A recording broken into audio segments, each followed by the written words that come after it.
19 सितंबर को ईद मिलादुन नबी का जुलूस यहाँ से निकाला जाएगा। आखिर ये जुलूस अकोला में कितने सालों से निकाला जा रहा है, इसका इतिहास क्या है और इस बार ये पिछले साल के मुकाबले किस तरह से अलग है और क्या क्या हिदायत ये जुलूस कमेटी की ओर से अवाम को दी जा रही है, इन तमाम मुद्दों पे बातचीत करने के लिए हमारे साथ पूरी जुलूस कमेटी मौजूद है।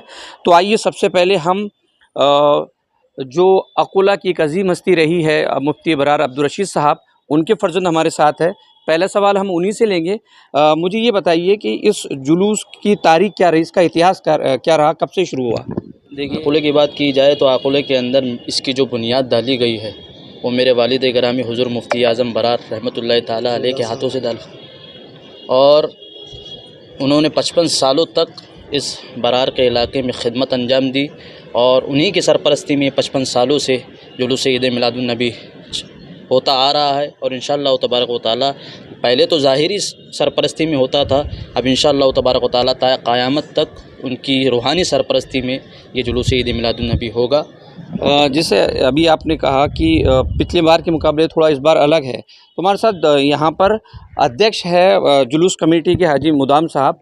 मैं आपसे सवाल करना चाहूँगा कि पिछली बार के मुकाबले इस बार का जो जुलूस है वो किस तरह से अलग है, जिस तरह की हिंदू मुस्लिम एकता या फिर सद्भावना की बात की जा रही है? जुलूस पिछले साल के अंदर एक ही दिन होने की वजह से पूरे आलिमों की मीटिंग से और पूरे आलिमों ने ये नक्की किया था कि रास्ते के अंदर 17-18 मंडप आते हैं, इसलिए गणपति जो बैठा हुआ तो गणपति मंदिर मंडप से तो हटेंगे नहीं, तो इसलिए अपन 2 दिन इसको बढ़ा दिया जाए। इसलिए उलमाओं ने फैसला करके अमन और शांति के वास्ते, भाईचारा कायम करने के वास्ते और गणेश मंडल के बाकायदा रिक्वेस्ट लेटर के वजह से आलिम साहब ने इन्होंने सब ने नक्की करके इस जुलूस को 2 दिन पिछले साल बढ़ाया था।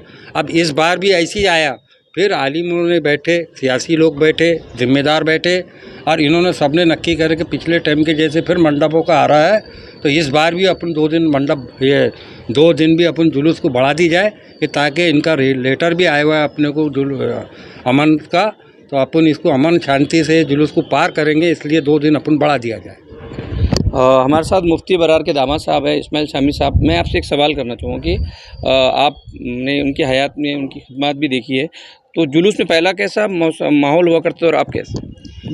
अस्सलाम वालेकुम रहमतुल्लाहि व बरकातुहू। अल्हम्दुलिल्लाह, जब हज़रत की सरपरस्ती में ये जलसा निकाला जाता तो बड़ा ही अच्छा एक अंदाज़ हुआ करता था। नात करीम सल्लल्लाहु अलैहि वसल्लम नौजवान गुनगुनाते हुए सामने आते और अल्हम्दुलिल्लाह जब भी हज़रत अपने तौर तरीके दारुल अहले सुन्नत की जानिब से निकाले जाते, आज भी माशाल्लाह दारुल अहले सुन्नत से ही ये जलसे का आगाज़ होता है। बस दुआ गो कि अल्लाह इसे कामयाबी अता फरमाए। हमारे साथ यहाँ पर मुफ्ती साहब है। अभी इस जुलूस को लेकर ख़ासकर क्या अवाम को हिदायतें आपकी जानिब से दी जा रही हैं?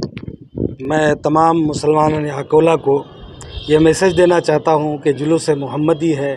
सरकार कायनात सल्लल्लाहु अलैहि वसल्लम ने पूरी दुनिया में अमन और शांति का दर्स दिया, अमन और शांति का पैगाम पहुँचाया, क्योंकि आप सरकार कायनात सल्लल्लाहु अलैहि वसल्लम पूरी दुनिया के लिए, कायनात के लिए रहमत बनाकर भेजे गए थे। लिहाजा हम जुलूस मोहम्मदी में बड़े ही अदब और एहतराम के साथ नात पढ़ते हुए, सलात व सलाम का नजराना पेश करते हुए और बारगाह मुस्तफ़ा में दरूद पेश करते हुए बड़े अमन और शांति के साथ तशरीफ़ ले चलें। मैं तमाम हज़रात से गुजारिश करूँगा कि इस जुलूस मोहम्मदी में गैर शरई रसूम और नाजायज़ चीज़ों को बिल्कुल हर तरीके से जो है उनको बंद रखें और नाजायज़ चीज़ों को जो है जुलूस के अंदर शामिल न करें। मिसाल के तौर पे लाठी चलाना है और उसके अलावा जो है पटाखे फोड़ना है और डीजे लगाना है। डीजे को तो बिल्कुल कतन कोई गुंजाइश नहीं है, आप जुलूस में बिल्कुल न लाएं। शुक्रिया। तो ये थे हमारे साथ जुलूस कमेटी के लोग, जिनका जिस तरह से इसका क्या इतिहास रहा है और जो कल यानी कि 19 सितंबर को जो जुलूस होने वाला है उसमें क्या हिदायतें हैं।